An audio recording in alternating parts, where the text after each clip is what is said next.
নমস্কার বন্ধুরা, সায়নদীপাস কিচেনে সবাইকে স্বাগত। আজকের রেসিপি আলুর পুর ভরা খাস্তা কচুরি। এটি কিন্তু সকলেরই ভীষণ প্রিয় একটি খাবার। তাহলে শুরু করা যাক। একটা পাত্রের মধ্যে আমি দিয়ে দিচ্ছি 1 কাপ পরিমাণ আটা, আর দিয়ে দেব 1 কাপ পরিমাণ ময়দা। আমি কিন্তু আটা আর ময়দা মিশিয়েই এই কচুরিটা বানাবো, আপনারা চাইলে শুধু ময়দা বা আটাতেও বানাতে পারেন। আর দিয়ে দিচ্ছি 1/2 চামচ জোয়ান। জোয়ানটা একটু হাতের মধ্যে ডলে নিলাম, তাহলে জোয়ানের গন্ধটা খুব ভালো আসবে। আর দিয়ে দিচ্ছি 1/2 চামচ লবণ। এর মধ্যে আমি দিয়ে দিচ্ছি 3 চামচ পরিমাণ সাদা তেল। তেলটা একটু বেশি ব্যবহার করতে হবে, তাহলে কচুরিটা ভালো খাস্তা হবে। এরবারে সবগুলোকে আমি ভালোভাবে একটু মিশিয়ে নেব। ময়ামটা কিন্তু ভালোভাবে মিশিয়ে নিতে হবে আটা ময়দার সঙ্গে, তবে কিন্তু কচুরিটা খাস্তা হবে।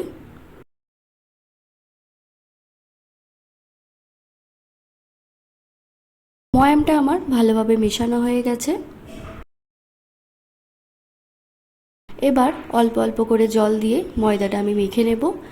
পরোটা বা লুচির জন্য আমরা যেভাবে ময়দাটা মাখি, ঠিক সেইভাবে আমি ময়দাটা মেখে নেব।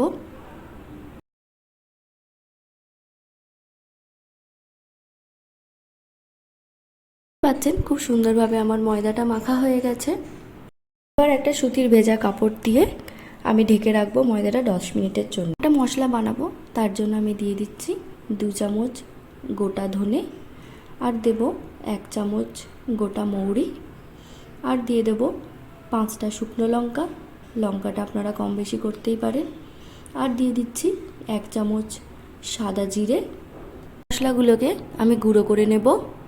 কচুরি বানানোর জন্য এই মশলাটা কিন্তু অবশ্যই তৈরি করতে হবে। আর মশলাটা আমি কিন্তু খুব বেশি গুঁড়ো করিনি, একটু দানা দানা আছে। অন্যদিকে আমি 200 গ্রাম আলু সেদ্ধ করে নিয়েছি। আলুগুলো আমি ভালোভাবে ম্যাশ করে নেব। এরপর পুরটা তৈরি করব, তার জন্য আমি 2 চামচ সাদা তেল দিয়ে দিয়েছি ফ্রাইং প্যানে। গ্যাসের ফ্লেমটা কিন্তু মিডিয়ামে রেখেছি। এর মধ্যে দিয়ে দিলাম যে গুঁড়ো করে নিয়েছিলাম মশলাটা, সেটা। মশলাটা ভালোভাবে ভাজতে হবে। ভেজে নিয়ে তার মধ্যে দিয়ে দিলাম 3 চামচ বেসন। বেসনটাকে দিয়েও ভালোভাবে ভাজতে হবে। বেসনটা দিলে কিন্তু পুরটা আরও টেস্টি হয়। বেসনটা আমার ভালোভাবে ভাজা হয়ে গেছে। এর মধ্যে আমি দিয়ে দিচ্ছি 1/2 চামচ হিং। হিংটা কিন্তু অবশ্যই ব্যবহার করতে হবে, তাহলে একটা সুন্দর গন্ধ আসে। আর দিয়ে দিচ্ছি 1/2 চামচ আদা, আর দিয়ে দিচ্ছি 3টে কুচনো কাঁচা লঙ্কা। সব কিছু ভালোভাবে মিশিয়ে নিতে হবে। এরপর দিয়ে দিচ্ছি সেদ্ধ করে রাখা আলুটা। মশলার সঙ্গে আলুটা ভালোভাবে মিশিয়ে নিতে হবে। এবার আমি দিয়ে দিচ্ছি স্বাদ অনুযায়ী লবণ, আর দেব 1/2 চামচ হলুদ গুঁড়ো, দিয়ে দেব 1/2 চামচ লঙ্কা গুঁড়ো, আর দেব 1/2 চামচ বিট লবণ। আবারও আলুটা ভালোভাবে মিশিয়ে নিতে হবে। আলুর পুরটা কিন্তু আমার প্রায় হয়ে এসেছে। এর মধ্যে আমি দিয়ে দিচ্ছি 1 চামচ চাট মশলা, আর দিয়ে দেবো কুচনো ধনেপাতা। সব কিছু ভালোভাবে মিশিয়ে নিয়ে পুরটাকে কিন্তু সম্পূর্ণ ঠান্ডা করে নিতে হবে। এরপর অন্যদিকে যে ময়দাটা মেখে রেখেছিলাম, সেটা থেকে আমি লেচি কেটে নেব।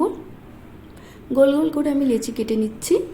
লেচিগুলো কিন্তু খুব বেশি বড় সাইজের করব না, যেরকম আমরা রুটির গোল্লা করি তার থেকে একটু ছোট সাইজের করব। অন্যদিকে আলুর পুরটাও সম্পূর্ণ ঠান্ডা হয়ে গেছে। আমি ছোট ছোট বলের আকারে আলুর পুরটা আমি গড়ে নেব। এবার আমি কচুরিটা বানাবো, তার জন্য একটা লেচি নিয়ে নিয়েছি।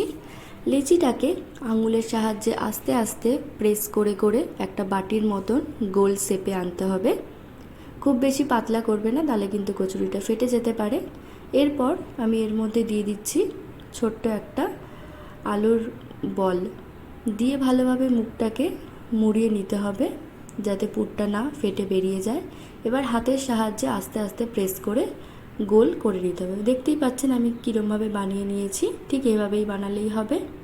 অন্যদিকে আমি কড়াইতে তেল গরম করে তার মধ্যে আমি একটা একটা করে কচুরিগুলো ছেড়ে দিচ্ছি। খুব বেশি গরম তেলে ছাড়বে না, তাহলে কিন্তু কচুরিগুলো ভালোভাবে ফুলবে না। মিডিয়াম আঁচেই রেখেছি আমি গ্যাসটাকে। কচুরির 2 পিঠে কিন্তু খুব ভালোভাবে ভেজে নিতে হবে লাল করে। খাস্তা কচুরি কিন্তু আমার তৈরি হয়ে গেছে। রেসিপিটি ভালো লাগলে আপনারা অবশ্যই ট্রাই করে দেখবেন। ভিডিওটা ছেড়ে যাওয়ার আগে চ্যানেলটা সাবস্ক্রাইব করার অনুরোধ রইল। আর পাশে থাকা বেল বাটনটা অবশ্যই প্রেস করে দেবেন।